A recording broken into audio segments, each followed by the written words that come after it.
Hello friends, Brahmamudi serial ఇవాటి ఎపిసోడ్లో అయితే కనకం ఇంటికైతే రాజ్ వాళ్ళ ఫ్యామిలీ మొత్తం అయితే వెళ్తారనమాట.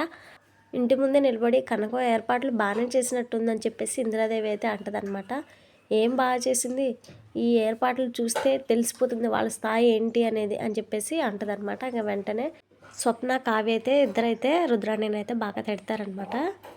ఇక ఇంట్లోకి వెళ్తుంటే అప్పుడే స్వప్న నేను నెక్లెస్ మర్చిపోయి వచ్చానని చెప్పేసి అంటదనమాట. నువ్వు నెక్లెస్ లేకపోయినా మహాలక్ష్మిలా ఉన్నా అని చెప్పేసి సుభాష్ అనగానే అవునక్క అని చెప్పేసి కావ్య కూడా అంటుందన్నమాట.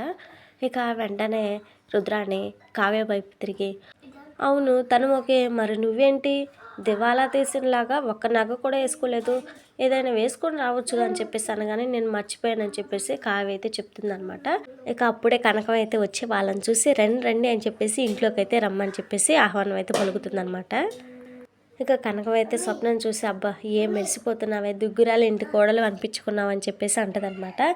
ఇక కనకం అయితే ఏంటి ఎలా ఉన్నాయి నా ఏర్పాట్లు అని చెప్పేసి అనగానే ఏర్పాట్ల ఏమున్నాయి అక్కడ ఏర్పాట్లు అని చెప్పేసి రుద్రాణి అయితే అంటదనమాట. ఇంకా కనకం అయితే కొంచెం ఫీల్ అవుతుంది అనమాట. ఫీల్ అయిపోయి ఉండగానే అందరూ అయితే కనకానికి అయితే సపోర్ట్గా మాట్లాడతారు. మేము మా బాధ్యతలు బాగానే చేస్తున్నాం, కానీ నువ్వే దుగ్గిరాల ఇంటికి వేయంకురాలు అనిపించుకోలేకపోతున్నా అని చెప్పేసి వెటకారంగా అంటదనమాట రుద్రాణి గారికి వెటకారం బాగా ఎక్కువ అని చెప్పేసి కనకం అయితే అంటది. నాకు వెటకారం ఎక్కువే కానీ నీకు కామన్ సెన్స్ తక్కువ అని చెప్పేసి రుద్రాణి అనగానే అదేంటి అలా అన్నారని చెప్పేసి కనకం అయితే అంటదనమాట.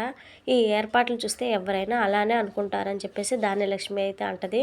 అదేంటి బాగాలేదా, అన్ని దగ్గరుండి నేనే చేయించానని చెప్పేసి కనకం అయితే అంటదనమాట. ఇక వెంటనే రుద్రాణి అందుకే ఇంత చీప్గా ఉన్నాయని చెప్పేసి అనగానే వదిన గారు భలే కామెడీ చేస్తున్నారని చెప్పేసి కనకం అయితే అంటది. ఇలా మాటలతో మభ్య పెడుతూ తూతూ మంత్రంగా చేస్తామని నేను ముందే ఊహించానని చెప్పేసి రుద్రాణి అయితే అంటదనమాట.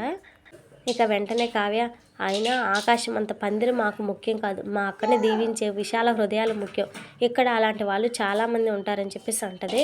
ఇక వెంటనే రుద్రాణి అది మీకు గౌరవంగా ఉండొచ్చేమో కానీ పుట్టబోయే నా మనవడికి అవమానంగా ఉంటుంది, దరిద్రాన్ని తల్లి కడుపులో ఉన్నప్పుడే అనుభవించే కర్మ పట్టిందేమో నా మనవడికి అని చెప్పేసి అంటదనమాట.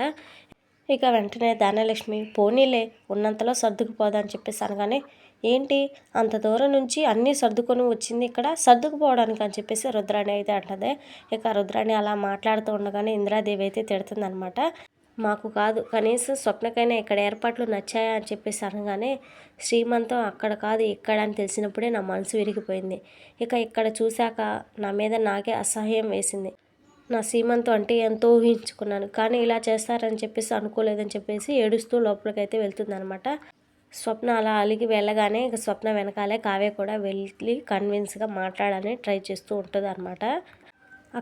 అక్కడ సీమంతం చేస్తే గ్రాండ్గా ఉంటుందేమో కానీ అక్కడికి వచ్చే బంధువులు మన డబ్బును చూసి వస్తారు, మనం సంతోషంగా ఉంటే కుళ్ళుకుంటారు, అదే మన కష్టాల్లో ఉంటే నలుగురు చెప్పి నవ్వుకుంటారు, కానీ ఇక్కడికి వచ్చే వాళ్ళంతా మనస్ఫూర్తిగా దీవించడానికే వస్తారు. పప్పు అన్నం పెట్టినా సంతోషంగా తిని హ్యాపీగా నేను దీవించి వెళ్తారు, కానీ అక్కడ మనం ఎంత ఖర్చు పెట్టినా చేసిందంతా ఒక్క మాటతో వేస్ట్ అని చెప్పేసి తెలుస్తారు. కూరలో ఉప్పు తక్కువైనా అసలు వంటలే బాగాలేదని చెప్పేసి దెప్పి పొడుస్తారు అని చెప్పేసి అనగానే అవును కావ్య నువ్వు చెప్పింది నిజమే అని చెప్పేసి స్వప్న అయితే అంటదనమాట. అయినా ఇది మనం పుట్టి పెరిగిన ఇల్లు, ఈ ఇంటికి మనకి ఎన్ని తీపి గుర్తులు ఉన్నాయని చెప్పేసి ఆ మెమరీస్ అన్నీ గుర్తు చేస్తూ ఉంటుందన్నమాట. అవన్నీ నువ్వు ఎలా మర్చిపోతావక్క, ఇక్కడే నువ్వు స్కూల్కి వెళ్తే నేను నాన్నతో పాటు వెళ్ళి రంగులు వేసేదాన్ని అని చెప్పేసి ఇక అవన్నీ గుర్తు చేస్తూ ఉండగానే స్వప్న అయితే చాలా హ్యాపీగా ఫీల్ అవుతుందన్నమాట. థ్యాంక్స్ కావ్య నన్ను ఇక్కడికి తీసుకొచ్చినందుకు, ఇప్పుడు నేను చాలా హ్యాపీగా ఉన్నాను అని చెప్పేసి అక్కడి నుంచి అయితే వెళ్ళిపోతుంది.